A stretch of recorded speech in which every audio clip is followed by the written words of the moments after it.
तो चलिए दोस्तों, आज हम लोग देखने वाले प्रश्नावली 1.2 क्लास 9th के एनसीईआरटी मैथ का। पीछे की वीडियो में आप लोग को प्रश्नावली 1.1 को हम खत्म कर दिए थे। आज की इस वीडियो में हम लोग 1.2 को देखने वाले। देखिए, पहला क्वेश्चन की तरफ कहा है कि नीचे दिए गए कथन सत्य है या असत्य, कारण के साथ अपने उत्तर देने के लिए कहा गया है। 1 नंबर में 3 को क्वेश्चन दिया गया है। तीनों क्वेश्चन में आपको बताना है सत्य है या असत्य, और सत्य है तो क्यों सत्य है और असत्य है तो क्यों असत्य है, आपका कारण आपको देने के लिए कहा गया। कहा है कि प्रत्येक अपरिमेय संख्या वास्तविक संख्या होती है। क्वेश्चन का कहना है कि सभी जो अपरिमेय संख्या होता है वास्तविक संख्या होता है। तो सबसे पहले हम लोग समझते हैं कि वास्तविक संख्या क्या होता है। वास्तविक संख्या जो होता है परिमेय संख्या और अपरिमेय संख्याओं को मिलाने से वास्तविक संख्या बनता है। इसका मतलब अपरिमेय संख्या वास्तविक संख्या हो जाएगा, परिमेय संख्या वास्तविक संख्या हो जाएगा। तो यहाँ कह रहा है कि अपरिमेय संख्या वास्तविक संख्या होती है। हाँ, सही बात है। तो इसका उत्तर हो जाएगा सत्य। यहाँ उत्तर में क्या लिख देंगे? सत्य। सत्य लिख देंगे। और कारण देने के लिए कहता है, क्यों? हम कह देंगे कि प्रत्येक वास्तविक संख्या में अपरिमेय संख्या होती है। तो लिखेंगे सभी वास्तविक संख्या में अपरिमेय संख्या होती है। सभी वास्तविक संख्या, सभी अपरिमेय संख्या, सभी अपरिमेय संख्या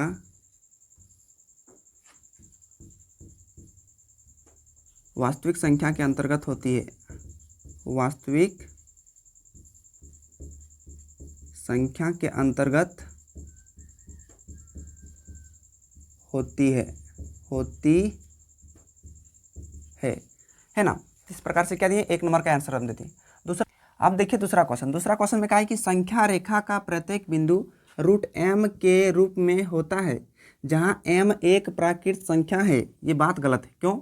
क्योंकि यहाँ देखिए संख्या रेखा पर रूट m के रूप में हो जाएगा, लेकिन यहाँ पूछा है m एक प्राकृत संख्या है। देखिए, तो ये क्या, कोई भी जो होता है ना माइनस वाली प्राकृत संख्या किसी प्राकृत संख्या का वर्गमूल नहीं होता है। तो यहाँ लिख देंगे कि असत्य।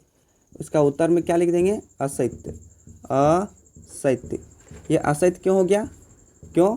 क्योंकि माइनस वाली संख्या मतलब ऋणात्मक संख्या, मतलब ऋण संख्या किसी प्राकृत संख्या का वर्गमूल नहीं होता है। वर्गमूल नहीं होता है। अन्यथा हम इसको संख्या रेखा के रूप में हम दर्शा सकते थे, इसलिए क्या हो गया? गलत हो गया। थर्ड वाला क्वेश्चन में कहा गया है कि प्रत्येक वास्तविक संख्या एक अपरिमेय संख्या होती है। देखिए, ये क्वेश्चन नंबर 3 और क्वेश्चन नंबर 1 को देखिए। यहाँ पूछा है कि अपरिमेय संख्या वास्तविक संख्या होती है, तो सही बात है। लेकिन सभी वास्तविक संख्या अपरिमेय संख्या नहीं होगा, क्योंकि वास्तविक संख्या परिमेय और अपरिमेय के मिलाने से बना है। तो वास्तविक संख्या परिमेय और अपरिमेय हो सकता है, केवल अपरिमेय नहीं हो सकता है। तो ये भी बात क्या हो जाएगा? असत्य। तो वास्तविक संख्या एक अपरिमेय संख्या होती है, तो लिखेंगे असत्य। अपने उत्तर में क्या लिखेंगे? असत्य। अब इसका कारण क्या देंगे? क्यों? क्योंकि अपरिमेय संख्या जो होती है वास्तविक संख्या हो जाएगा, परिमेय संख्या हो जाएगा, लेकिन वास्तविक संख्या अपरिमेय संख्या नहीं होगा।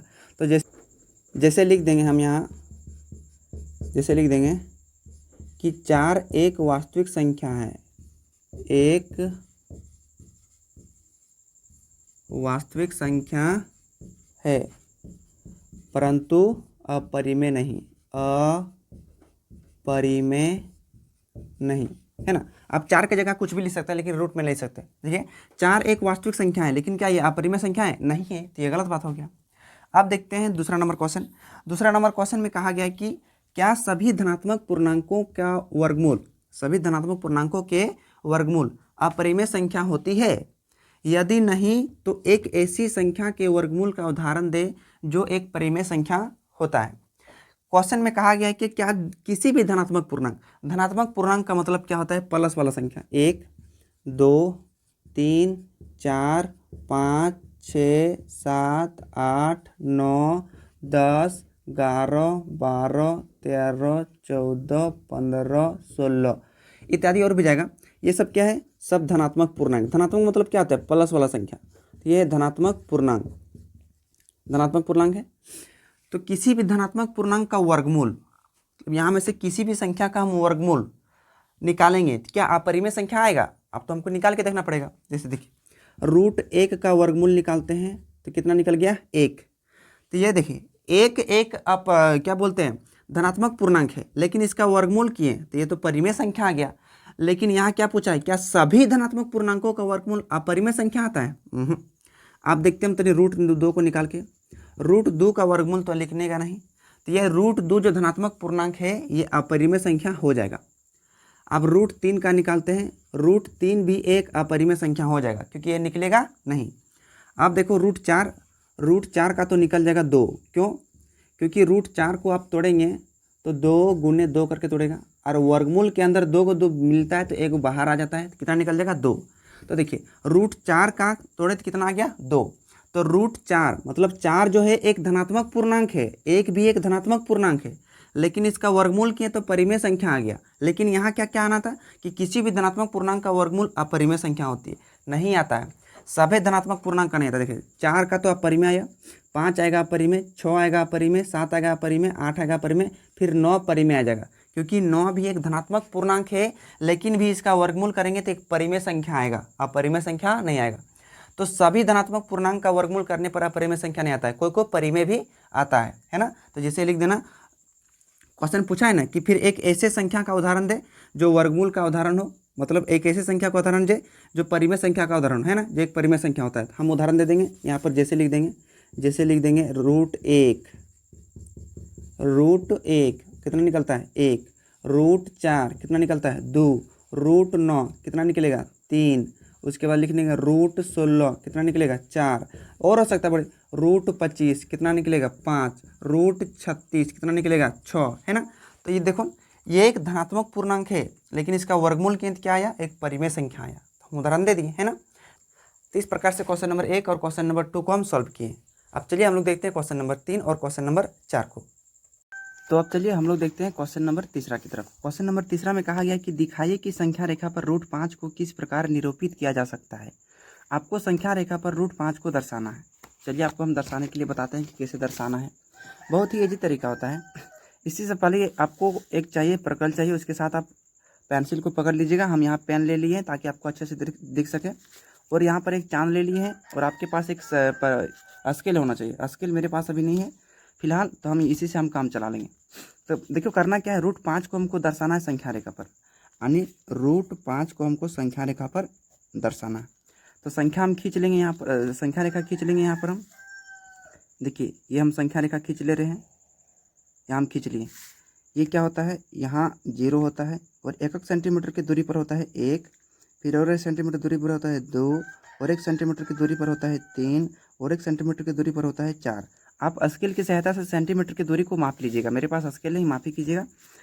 तो देखिए इसको हम क्या करेंगे, ये O वाला को हम यहाँ पर हम 0 वाला को हम O नाम दे देंगे, और यहाँ से लेकर यहाँ तक जो यहाँ पर बिंदु है ना, इसको 1 इकाई मानकर देखो, यहाँ से यहाँ 1 इकाई है, और यहाँ से यहाँ 1 इकाई, टोटल इकाई कितना हो गया 2 इकाई। तो इस 2 वाला को हम लोग A बिंदु मान लेते हैं, इस बिंदु क्या मान लेते हैं A। और इस प्रकार से क्या करेंगे, A बिंदु पर हम क्या करेंगे, यहाँ 90 डिग्री का कोण बनाएंगे। ध्यान से समझने का प्रयास कीजिएगा। 90 डिग्री का कोण बनाएंगे, और ऊपर साइड में हम 1 इंची का मतलब 1 सेंटीमीटर पर हम लंबाई काटेंगे। ये देखिए 1 सेंटीमीटर हम काटे हैं, 1 सेंटीमीटर यहाँ से हो गया, और इसका हम लोग नाम दे देंगे A1 नाम दे देंगे। अब यहाँ 90 डिग्री का हम कोण बनाए हैं, तो ध्यान दीजिए यहाँ से अगर हम यहाँ O को हम मिला देंगे A1 से, तो ये मेरा क्या बन जाएगा, एक समकोण त्रिभुज बन जाएगा। ध्यान से देखिए यहाँ 90 डिग्री का कोण बनाए हैं, है कि नहीं, और यहाँ से यहाँ तक की दूरी कितना है 2 इकाई है, और यहाँ A1 से A तक की दूरी कितना है 1 सेंटीमीटर, है ना। तो आप ध्यान से देखिएगा। तो ये इस प्रकार से वाला कर्ण बन गया। तो हम देखिए कर्ण बराबर निकालते हैं। कर्ण क्या है OA1। कर्ण बराबर फॉर्मूला होता है पाइथागोरस परिमेय से, क्योंकि एक समकोण त्रिभुज बन गया, लंब स्क्वायर प्लस आधार स्क्वायर। यहाँ पर लंब का मान क्या है, यहाँ पर लंब का मान है 1 और आधार का मान है 2। तो यहाँ 1 का स्क्वायर करेंगे और 2 का स्क्वायर करेंगे, तो 1 का स्क्वायर 1 आएगा, 2 का स्क्वायर 4 आएगा, और दोनों को जोड़ेंगे तो कितना आएगा √5। यानी इस प्रकार से O और A1 के बीच की दूरी कितना निकल गया √5। अब कुछ नहीं करना है, सिंपल सा है, इस प्रकार को पकड़ना है और O बिंदु पर एक केंद्र मान लेना है, और A1 तक एक त्रिज्या खींचना है ना। देखिए यहाँ तक चाप फैला लेना है, और इसको क्या करना है, एक सर्कल घुमाना है। सर्कल नहीं, ज़्यादा दूर तक घुमाएंगे नहीं, हल्का सा घुमाएंगे। यहाँ देखिए हम सर्कल घुमा दे रहे हैं, और यहाँ से 2 से कुछ दूरी तक गया है। संख्या रेखा पर इस बिंदु पर कटा है। देखिए O से लेकर यहाँ तक की जितना दूरी होगा, मान के चलिए यहाँ तक की दूरी मेरा O' हो जाएगा, कुछ भी नाम दे सकते हैं। और यहाँ O से लेकर A1 और यहाँ O से लेकर यहाँ O डैश तक, है कि नहीं, यहाँ तक की दूरी सेम होगा क्योंकि हम यहाँ त्रिज्या मानकर हम पर्कल को घुमा रहे हैं। इसका मतलब यहाँ से यहाँ तक √5 हुआ, O से लेकर A1 तक। तो यहाँ से हम कह सकते हैं O से लेकर O डैश तक भी कितना होगा, √5। इसीलिए हम कह सकते हैं कि O से लेकर O डैश की दूरी कितना होगा, √5। और ये तो संख्या रेखा है, और संख्या रेखा हम √5 को हम दर्शा दिए, यहाँ पर हम दर्शा सकते हैं √5। क्या हो गया, √5। तो इस प्रकार से क्वेश्चन नंबर 3 को इजी तरीके से हम दर्शा देंगे। अब चलिए हम लोग समझते हैं क्वेश्चन नंबर 4 को। क्वेश्चन नंबर 4 भी बहुत ही इजी है, ज़्यादा भारी नहीं है। क्वेश्चन नंबर 4 में कहा गया है कि कक्षा के लिए क्रियाकलाप वर्गमूल सर्पिल की रचना करना है। वर्गमूल सर्पिल जो आपको यहाँ दिख रहा है ना, इस प्रकार से एकदम गोल टाइप का बनाना है एकदम से, है ना। ये क्या हो जाएगा, सर्पिल बन जाएगा। इसको और बढ़ाना, आगे मतलब करना है। कितना आगे करना है, यहाँ पर दे दिया है O, P1, P2, P3 आगे करना है। पढ़ लीजिएगा टोटल। कागज की एक बड़ी शीट लीजिए और नीचे दी गई विधि से वर्गमूल सर्पिल यानी स्क्वायर रूट्स स्पायरल की रचना कीजिए। सर्पिल है, सबसे पहले एक बिंदु O लीजिए और एक लंबाई का रेखाखंड यानी लाइन सेगमेंट OP खींचिए। एकक लंबाई वाले OP1 पर लंब रेखाखंड P1 P2 यानी जो लंबाई आपका होगा, देखिए यहाँ P1 से P2 तक कितना लिया है, 1 इकाई। फिर यहाँ P2 से P3 कितना लिया, 1 इकाई। फिर P3 से P4 तक कितना लेगा, 1 इकाई। मतलब ये 1 सेंटीमीटर आपको लंब की रचना करना पड़ेगा। उसके बाद आप क्या करना है, OP2 पर लंब रेखाखंड, इस प्रकार से यहाँ पर OP2 पर लंब रेखाखंड खींचा है। तब OP3 पर लंब रेखाखंड, यहाँ OP3 पर लंब खींचना है ना। इस प्रक्रिया को जारी रखते हुए OPN-1 यानी हमेशा आपको क्या करना है, हमेशा आगे बढ़ते रहना है। वाला एक रेखाखंड खींचकर आप रेखाखंड Pn-1 Pn प्राप्त कर सकते हैं। इस प्रकार आप बिंदु O, P1, P2, P3, Pn प्राप्त कर लेंगे। n मतलब यहाँ पर कुछ भी हो सकता है, 4, 5, 6, 7, और इन्हें मिलाकर √2, √3, √4 एक दर्शाने वाला एक सुंदर सर्पिल का रचना कीजिए। देखिए यहाँ पर थोड़ा सा रचना कर दिया आपको, हम केवल यहाँ पर बताते हैं, यहाँ जहाँ रचना कर दिया वहाँ आपको हम दिखा देते हैं। कुछ नहीं करना है। सबसे पहले यहाँ से 1 सेंटीमीटर का क्या करना है, सर्पिल खींचना है। यहाँ O, यहाँ A, आप यहाँ 1 सेंटीमीटर कर लीजिए। आप यहाँ आपको बताने के लिए यहाँ 90 डिग्री एंगल बनाना पड़ेगा। 90 डिग्री एंगल में क्या करना है, यहाँ से इधर भी आपको 1 सेंटीमीटर, 1 सेंटीमीटर ही लेना पड़ेगा। ये देखिए 1 सेंटीमीटर है नहीं, 1 सेंटीमीटर से अधिक है, लेकिन मान लिया यहाँ पर 1 सेंटीमीटर है। तो ये क्या हो जाएगा आपका A1 यहाँ। आप नाम यहाँ कुछ भी दे सकते हैं, P1 भी दे सकते हैं, P2 दे सकते हैं, कुछ भी दे सकते हैं। तो यहाँ बना देंगे। तो यहाँ से देखिए इस प्रकार से आप कर्ण को निकाल देंगे। यहाँ से यहाँ तक क्या करेंगे, कर्ण को निकाल देंगे। OA1, ये स्टेप नंबर 1 हो जाएगा। स्टेप नंबर 1 OA1 निकालेंगे। रूट अंडर लंब स्क्वायर, 1 का स्क्वायर 1 और फिर 1 का स्क्वायर 1, लंब और आधार तो 1 है, तो 1 का स्क्वायर 1 और 1 का स्क्वायर 1 कितना हो जाएगा, √2, यानी इसका मान मेरा कितना आ गया, √2 हो गया कर्ण का मान। फिर से A1 पर आपको लंब बनाना है, और यहाँ पर देखिए लंब बनाएंगे, और 1 ही सेंटीमीटर लेना है, ज़्यादा लेना नहीं है। देखिए यहाँ पर 1 सेंटीमीटर फिर से ले लिए। अब यहाँ नाम दे देंगे हम A2, यहाँ से यहाँ 1 सेंटीमीटर। फिर यहाँ से यहाँ हम कर्ण को मिला देंगे। फिर यहाँ से इस कर्ण को निकालेंगे। अब ये आधार मेरा √2 हो जाएगा।